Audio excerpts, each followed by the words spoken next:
दोस्तों आप सभी को यदि वेस्टइंडीज और अफगानिस्तान के बीच खेला गया T20 वर्ल्ड कप का महा मुकाबला पसंद आया हो तो वीडियो को दिल से एक लाइक और चैनल को सब्सक्राइब जरूर करिएगा। दरअसल दोस्तों आज अफगानिस्तान और वेस्टइंडीज के बीच T20 वर्ल्ड कप 2024 का 40वां रोमांचक महा मुकाबला खेला गया, जहां इस महा मुकाबले में अफगानिस्तान के कप्तान राशिद खान ने टॉस जीतकर पहले गेंदबाजी करने का फैसला किया और वेस्टइंडीज की टीम को पहले बल्लेबाजी करने के लिए आमंत्रित किया था। और दोस्तों अपनी टीम को एक बेहतरीन और तूफानी शुरुआत दिलाने के इरादे से वेस्टइंडीज के दोनों दिग्गज ओपनर बल्लेबाज ब्रेंडन किंग और जॉनसन चार्ल्स पारी की शुरुआत करने के लिए आए। और दोस्तों आज इन दोनों ही बल्लेबाजों पर अपनी टीम को बेहद शानदार शुरुआत दिलाने की बहुत बड़ी जिम्मेदारी अपने कंधों पर थी। और वहीं अफगानिस्तान की तरफ से पहला ओवर फजल फारूकी डालने के लिए आए और पहले ही ओवर में जॉनसन चार्ल्स और ब्रेंडन किंग ने दो शानदार चौके लगाते हुए पहले ही ओवर से 13 रन बटोर लिए थे। और दोस्तों उसके बाद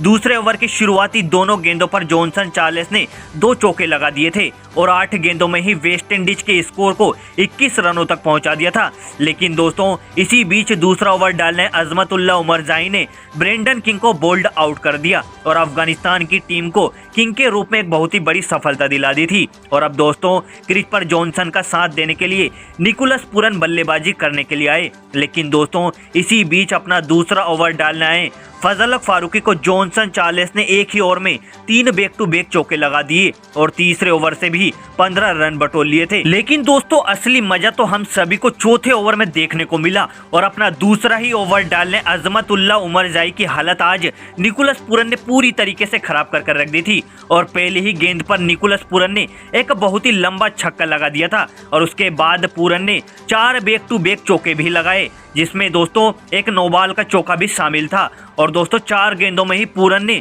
24 रन बटोर लिए थे और एक बहुत ही बड़ा ओवर बना दिया था। लेकिन दोस्तों आज निकोलस पूरन कुछ अलग ही मूड में थे, क्योंकि दोस्तों पूरन ने बची हुई दोनों गेंदों पर 2 और लंबे छक्के लगा दिए और अजमतुल्लाह उमरजाई के ओवर में निकोलस पूरन ने 36 रन बटोर लिए थे और वेस्टइंडीज के स्कोर को मात्र 4 ओवर में ही 73 रनों तक पहुंचा दिया था। लेकिन आज पूरन नाम का तूफान था कि रुकने का नाम ही नहीं ले रहा था और 5वां ओवर डालने आए राशिद खान को भी पूरन ने 2 बैक टू बैक चौके लगा दिए और पावर प्ले के 6 ओवर में वेस्टइंडीज की टीम के स्कोर को 92 रनों तक पहुंचा दिया था। लेकिन दोस्तों पावर प्ले खत्म होते ही पारी का 8वां ओवर डालना है नवीन उल हक ने जॉनसन चार्ल्स को गुलबदीन नईब के हाथों कैच आउट करा दिया था और नवीन उल हक ने अपनी टीम को एक बहुत ही बड़ी सफलता दिला दी थी। और दोस्तों जॉनसन चार्ल्स मात्र 27 गेंदों में 43 रनों की तूफानी पारी खेलकर चलते बने और अब क्रीज पर पूरन का साथ देने के लिए शाई होप बल्लेबाजी करने के लिए आए। और दोस्तों इसी बीच पारी का 11वां ओवर डालने आए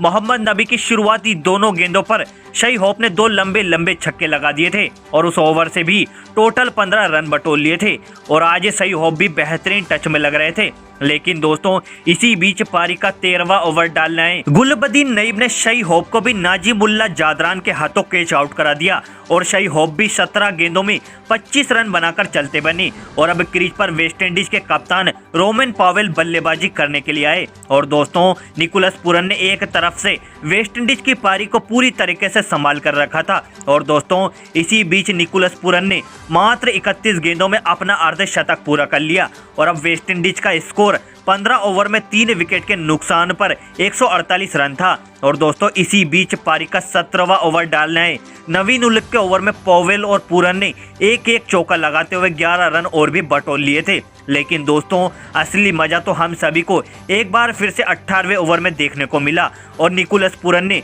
अजमतुल्लाह उमरजाई के बाद राशिद करामती खान को भी लपेटे में ले लिया था और राशिद खान के उस ओवर में निकोलस पूरन ने 1 चौका और 3 लंबे छक्के लगाते हुए टोटल 24 रन बटोर लिए थे और एकदम से वेस्टइंडीज के स्कोर को 18 ओवर में 193 रनों तक पहुंचा दिया था। और इसी बीच पारी का 19वां ओवर गुलबदीन नईब डालने के लिए आए और नईब की पहली ही गेंद पर पॉवेल ने एक लंबा छक्का लगा दिया। लेकिन दोस्तों गुलबदीन नईब ने वापसी की और तीसरी ही गेंद पर पॉवेल को भी आउट कर दिया और पॉवेल भी 15 गेंदों में 26 रन बनाकर चलते बने। लेकिन दोस्तों इसी बीच पारी का आखिरी ओवर नवीन उल हक डालने के लिए आए और दोस्तों पूरन ने आज नवीन उल हक को भी नहीं बख्शा और शुरुआती दोनों गेंदों पर पूरन ने 2 बैक टू बैक छक्के लगा दिए और लग रहा था मानो यह ओवर भी बहुत ही बड़ा ओवर होने वाला है। लेकिन दोस्तों नवीन उलक ने खुद को संभालते हुए वापसी की और निकोलस पूरन को रन आउट कर दिया और निकोलस पूरन मात्र 53 गेंदों में 6 चौके और 8 लंबे छक्कों की मदद से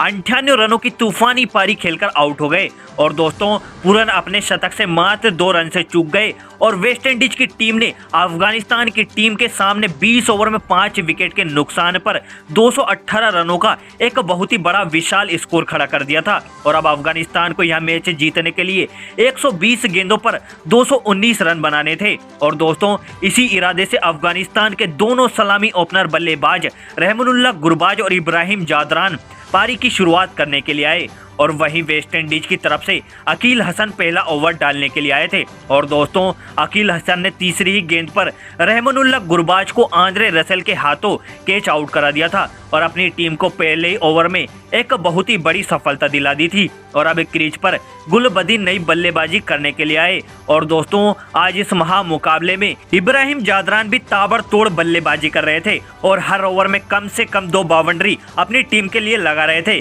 जिसमें दोस्तों इब्राहिम जादरान ने अलजारी जोसेफ को सबसे ज्यादा टारगेट किया और अफगानिस्तान की टीम के स्कोर को पावर प्ले के 6 ओवर में 45 रनों तक पहुंचा दिया था। लेकिन दोस्तों पावर प्ले खत्म होते ही 7वां ओवर मोटाई डालने आए और दूसरी ही गेंद पर गुलबदीन नईब को LPW आउट कर दिया था और एक बहुत ही बड़ा झटका दे दिया था। लेकिन दोस्तों इसी बीच पारी का 8वां ओवर ओबोय मेको डालने आए और शुरुआती दोनों गेंदों पर अजमत उल्लाह उमरजाई ने 2 बैक टू बैक चौके लगा दिए थे। लेकिन दोस्तों मेकोई ने वापसी की और चौथी ही गेंद पर शानदार बल्लेबाजी कर रहे इब्राहिम जादरान को जॉनसन चार्ल्स के हाथों कैच आउट करा दिया था और इब्राहिम जादरान भी 28 गेंदों में 38 रन बनाकर चलते बने। और उसके बाद दोस्तों उसी ओवर की छठी गेंद पर ओबोय मेको ने नजमतुल्लाह उमरजाई को भी जॉनसन चार्ल्स के हाथों कैच आउट करा दिया था। और दोस्तों उसके बाद पारी का 10वां ओवर वापस से ओबोय मेको डालने के लिए आए और इस बार दूसरी गेंद पर मोहम्मद नबी की गिल्लियां भी बखेर दी थी। और दोस्तों अब 10 ओवर में अफगानिस्तान की आधी टीम पवेलियन लौट चुकी थी और मात्र 66 रन ही बनाए थे और अब दोस्तों यहां से मैच जीतना बहुत ही ज्यादा मुश्किल हो चुका था। लेकिन दोस्तों इसी बीच पारी का 11वां ओवर मोटाई डालने के लिए आए और अजमतुल्लाह उमरजाई ने मोटाई के ओवर में 2 शानदार छक्के लगा दिए और दोस्तों उस ओवर से टोटल 16 रन बटोर लिए थे। लेकिन दोस्तों इसी बीच पारी का 13वां ओवर अकील हसन डालने के लिए आए और अकील हसन ने एक ही ओवर में अजमतुल्लाह उमरजाई और राशिद खान दोनों ही बल्लेबाजों को पवेलियन का रास्ता दिखा दिया था। और दोस्तों राशिद खान के आउट हो जाने के बाद तो पूरी अफगानिस्तान की टीम के बल्लेबाज एक एक करके अपने विकेट बड़े ही सस्ते में वेस्ट इंडीज के गेंदबाजों को देते बैठे और मात्र 16.2 ओवर में ही पूरी अफगानिस्तान की टीम मात्र 114 रन पर ही ऑल आउट हो गई है। और दोस्तों यह मैच वेस्ट इंडीज की टीम बड़ी ही आसानी से एक तरफा जीत गई है।